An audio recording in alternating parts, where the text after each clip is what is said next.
माननीय सदस्य श्री आगा रोहला मेहंदी जी।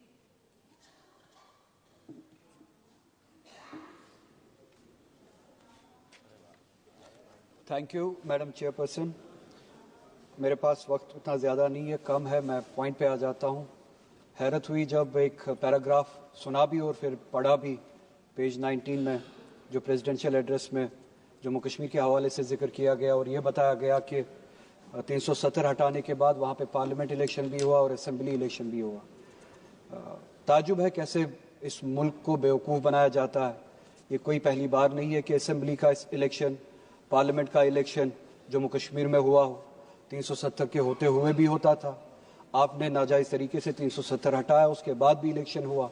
370 के दौरान भी लोगों ने जमहूरियत पे यकीन दिखाया, जमहूरियत के ज़रिए अपने फैसले किए और 370 के हटाने के बाद भी लोगों ने जमहूरियत के ज़रिए जवाब दिया। वो इलेक्शन होना कोई पहली बात नहीं है, कोई ख़ास बात नहीं है। इलेक्शन इससे पहले भी हुए, आज भी होते रहे, होते भी रहेंगे। जो चीज़ बतानी चाहिए थी, जो बताई नहीं गई प्रेसिडेंशियल एड्रेस में, कि जम्मू कश्मीर में 370 हटाने से क्या नुकसानात हुए, 370 के होने से क्या फ़ायदे थे, जो बात मुल्क को बताई नहीं जाती है, जो बात इस ऐवान को बताई नहीं जाती है, जो बात उस प्रेसिडेंशियल एड्रेस में होनी चाहिए थी, जिसका जिक्र नहीं हुआ। कुछ पॉइंट्स की तरफ मैं इशारा करूंगा। जो बात होनी चाहिए थी, हकीकत ये थी कि ह्यूमन डेवलपमेंट इंडेक्स अगर आप उठा के देखें 370 के होते हुए और 370 के बाद, 370 के होते हुए जम्मू कश्मीर कोई पिछड़ा राष्ट्र, पिछड़ा हुआ राज्य नहीं था, पसमानदा रियासत नहीं थी। 370 के होते हुए HDI के इंडेक्स पे, ह्यूमन डेवलपमेंट इंडेक्स पे जम्मू कश्मीर का शुमार 6ठे रियासत का होता था।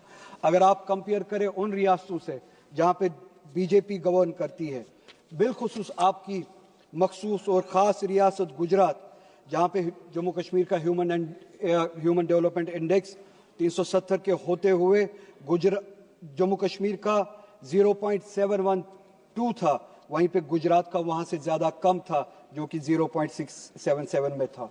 हरियाणा का जम्मू कश्मीर से कम था, 0.702 पे। उत्तर प्रदेश का उससे भी कम था, 0.596 पे। मध्य प्रदेश का जम्मू कश्मीर से बहुत ज़्यादा कम था, 0.606 पे। बिहार का 0.76 पे। काश उस तरफ तवज्जो दी होती। जम्मू कश्मीर पे जो तोहमतें लगाते हो, जो जबकि हकीकत कुछ और है। 370 के होते हुए जम्मू कश्मीर इन सब रियासतों से, जिसमें आपकी गुजरात भी शामिल है, बहुत ज़्यादा बेहतर थी। पॉवर्टी राइट 370 के होते हुए, जिसका जिक्र यहाँ पे नहीं हुआ, जो बताया जाना चाहिए था।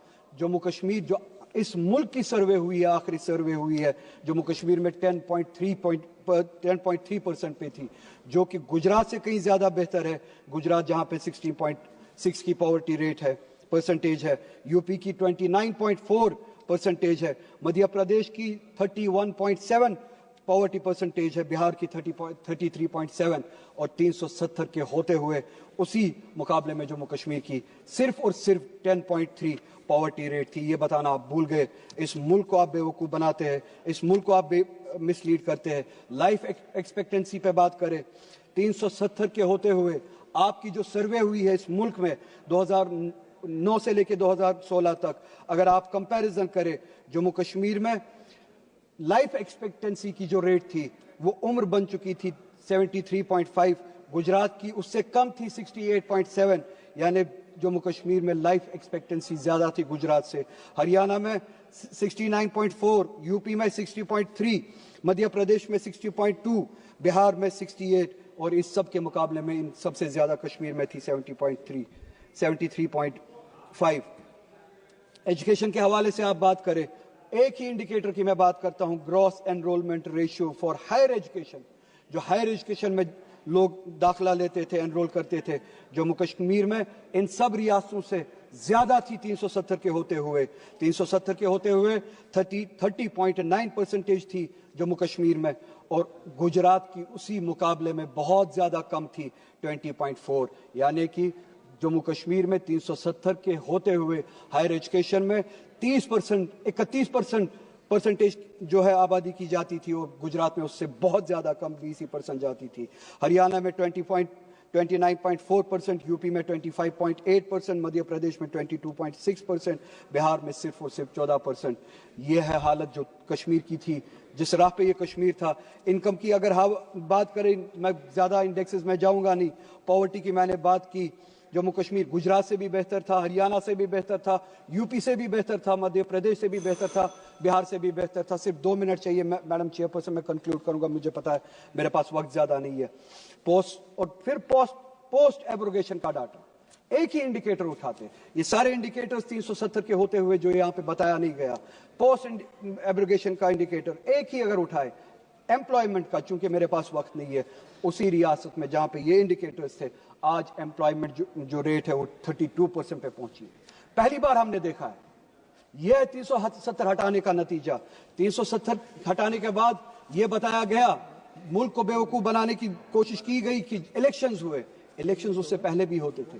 यह नहीं बताया कि इलेक्शंस के जरिए लोगों ने वहां पे क्या पैगाम दिया। इलेक्शंस के जरिए पैगाम दिया, असेंबली में रेजोल्यूशन पास हुआ, न सिर्फ 370 बल्कि कॉन्स्टिट्यूशन के जरिए इस रियासत को, जम्मू कश्मीर को, जो 1953 से पहले जो स्टेटस मिला था, असेंबली ने वो रेजोल्यूशन पास किया कि हमें तब तक ये स्टेटस कबूल नहीं है जब तक वो स्टेटस बहाल ना किया जाए। असेंबली के जरिए, हालांकि मेरी वो ख्वाहिश नहीं है सिर्फ स्टेटहुड बहाल किया जाए यहाँ पे, मगर असेंबली के जरिए, और बहुत सारे लोग, सिर्फ 1 मिनट मैडम, सिर्फ 1 मिनट, बहुत सारे लोग आपके उन वादों पे उम्मीद लगाए हैं कि आपने यहाँ पे चलिए स्टेटहुड की बहाली के हवाले से वादे किए हैं, सुप्रीम कोर्ट में वादे किए हैं, वो वादे आप कब पूरा करेंगे और रेजोल्यूशन पे अमल कब करेंगे।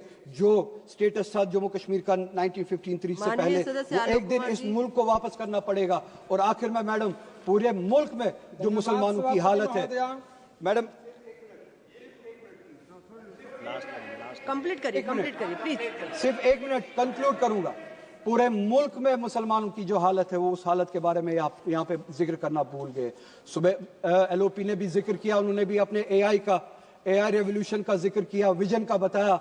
उस विजन के साथ ओबीसीज को जोड़ना भी चाहिए, पिछड़े हुओं को जोड़ना भी चाहिए, मुसलमानों को जोड़ना भूल गए। क्या सिर्फ मुसलमान सिर्फ इसलिए है, क्या मुसलमान सिर्फ इसलिए, 30 सेकेंड्स आप गिनिए, क्या मुसलमान सिर्फ इसलिए है कि उनको बीजेपी से डरा के इलेक्शंस में वोट हासिल किए जाए? मैं ये बताना चाहूंगा कि ये गलतफहमी पालना बंद कर दीजिए।